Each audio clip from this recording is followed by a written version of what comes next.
हॉस्पिटलमध्ये पूर्वी ॲडमिट होते आणि त्यांचं हार्ट पंपिंग कमी असल्यामुळे आपण त्यांना एक डिव्हाइस केलेलं, त्याचं नाव असतं CRT. So that device basically हार्टचं पंपिंग वाढवतं, as well as sudden cardiac death म्हणून एक स्थिती असते की ज्याच्यामध्ये आपण ऐकलं असेल की झोपेत मृत्यू होणं पेशंटचा.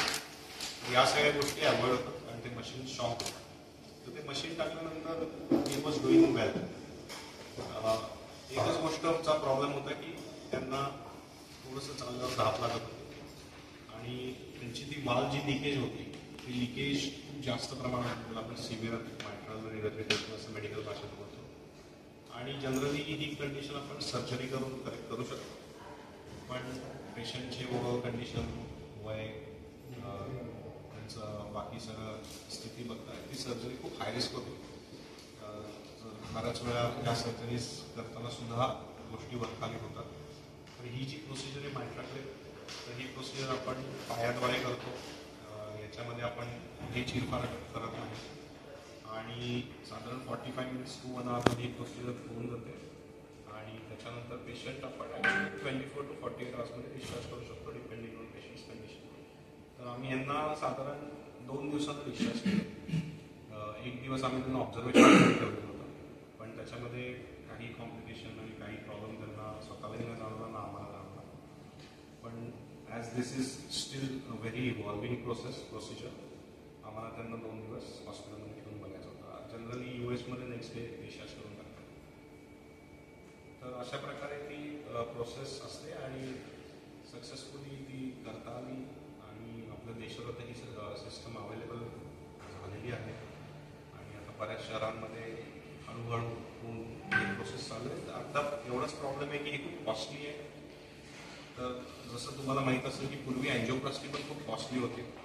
म्हणजे जर तुम्ही बघितलं तर 2000 सालामध्ये स्टेनची प्राईस 1 लाख रुपये असायची आणि आता त्याच्याहून चांगला स्टेन 45 लाखला मिळतो. का असं होतं? कारण की जेवढे युसेज वाढतं या सगळ्या गोष्टींचं, ज्यांना रिक्वायरमेंट आहे त्यांना या प्रोसेसेस गोष्टी ऑफ पेटंटेड होतात, त्यावेळेस त्याची कॉस्ट कमी होते.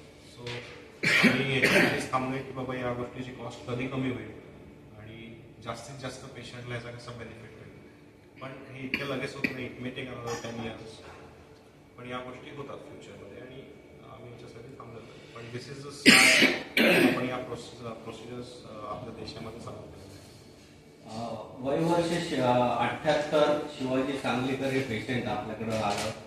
त्यांची वस्तुस्थिती जर बघितली तर त्यांना डायबिटीज होता, 10% फक्त हार्ट पंपिंग चालू होतं आणि वय डायबिटीज आणि 10% पंपिंग त्याचं सगळं ऑब्झर्वेशन केल्यानंतर आपल्याकडं जी टीम होती त्या टीमने कशा प्रकारचं एक पेशंटला धीर दिला आणि ही शस्त्रक्रिया एक टीमच्या माध्यमातून कशा प्रकारे सक्सेसफुली करण्यासाठी प्रयत्नशील आपलं हे मेडिकल हॉस्पिटल आहे. ह्याच्यामध्ये कसं असतं की basically this is all a team work आणि ह्याच्यामध्ये पेशंटच्या नातेवाईकांचा तुमच्यावर असणारा विश्वास हा सगळ्यात इम्पॉर्टंट गोष्ट असते.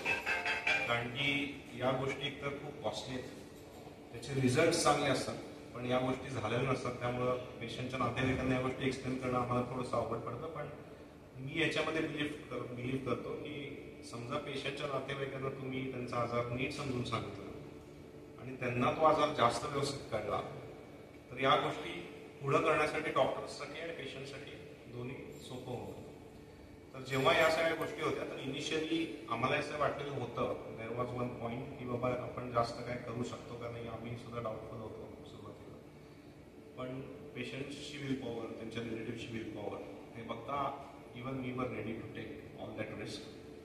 आणि CRT जेव्हा आम्ही प्रोसिजर केली तेव्हा दॅट वेट फॉर 3 hours, 3 तास ते चालू होती. It was very difficult procedures आणि त्यातनं ते खूप सक्सेसफुली खूप व्यवस्थित बाहेर आले आणि त्यांची क्वालिटी ऑफ लाईफ खूप इम्प्रूव्ह झाली.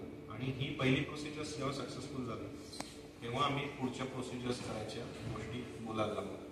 आणि या दोन प्रोसिजरमध्ये ऑलमोस्ट 6 महिन्याचं अंतर तरी होतं. तर we waited for some time की बाबा हे जे लीक आहे तो CRT डिव्हाइसमुळे सुद्धा कधी पंपिंग वाढल्यावर कमी होऊ शकतो, तर तो कमी होतोय का, त्यासाठी आम्ही 6 महिने थांबलेलो होतो.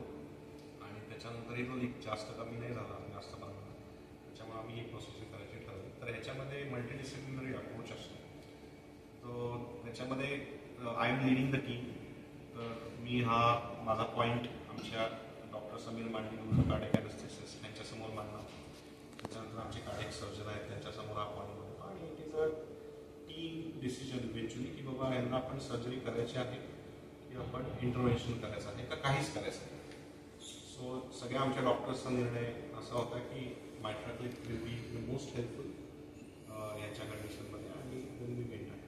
ही सर्जरी कॉस्टली आहे, तिची आपल्या माध्यमातून किती खर्च आला आणि सेकंड थिंग जर खर्च आला पण पेशंटला ह्या सर्जरी माध्यमातून औषधोपचार आणि शारीरिक त्रास कमी, त्या अनुषंगाने काय मार्गदर्शन?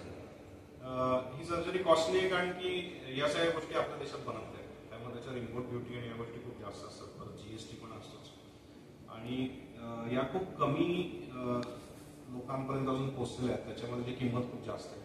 ज्या गोष्टी खूप पेनिट्रेट होतील प्रत्येक देशात, प्रत्येक छोट्या छोट्या शहरात, तेव्हा त्याचं युसेज वाढलं की त्याची किंमत कमी होते. तर ह्याच्यामध्ये फायदा असाच झाला की आपला कुठलीही सर्जरी नाही करावी लागली, चिरफाड नाही करावं लागलं. आणि या वयामध्ये या सर्जरीज करणं एक हाय रिस्क असतं.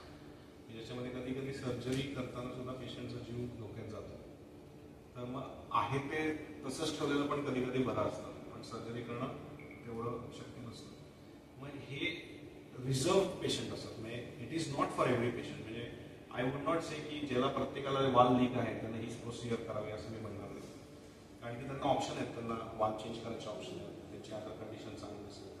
पण ही कंडिशन रिझर्व आहे की नॉन ऑपरेबल पेशंट्स की ज्यांना तुम्ही सर्जरी करूच शकत नाही आणि there is a high risk of I would say death.